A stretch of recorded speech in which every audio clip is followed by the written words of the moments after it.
এসির জন্য আর লাখ লাখ টাকা খরচ করতে হবে না। এখন ঘরে ঘরে থাকবে এসি। প্রচন্ড গরমে এই এসি গুলো আপনার রুমকে রাখবে একেবারে ঠান্ডা। আর এই এসি গুলো বানাতে আপনাকে খরচ করতে হবে সর্বোচ্চ 100 টাকা। প্রথমে নেবেন একটি প্লাস্টিকের পট। এই পটের উপরে ঢাকনাটিকে খুলে ফেলুন। এবার এই ঢাকনাটিকে ফুটো করতে হবে।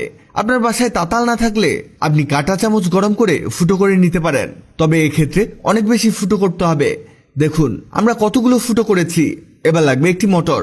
এই মোটরের দাম 20 থেকে 30 টাকা। আর এটা হলো 40 ওয়াটের মোটর। আপনি চাইলে আরো বেশি পাওয়ারের মোটর নিতে পারেন, তবে সেক্ষেত্রে আপনাকে আরো বড় সাইজের পট নিতে হবে। আর এর মধ্যে দুটো তার আর একটি ফ্যান সেট করতে হবে। আর এই মোটরের বডির মধ্যে আঠা দিয়ে চারদিকে 4টি স্টিক লাগিয়ে নিয়েছি। এই স্টিকগুলো হলো আইসক্রিমের স্টিক। এগুলো ফ্রিতেই পেয়ে যাবেন।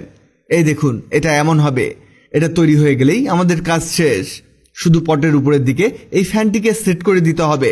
এবার আমাদের ঢাকনাটি লাগাবো। এই ঢাকনার মাঝে একটি ছিদ্র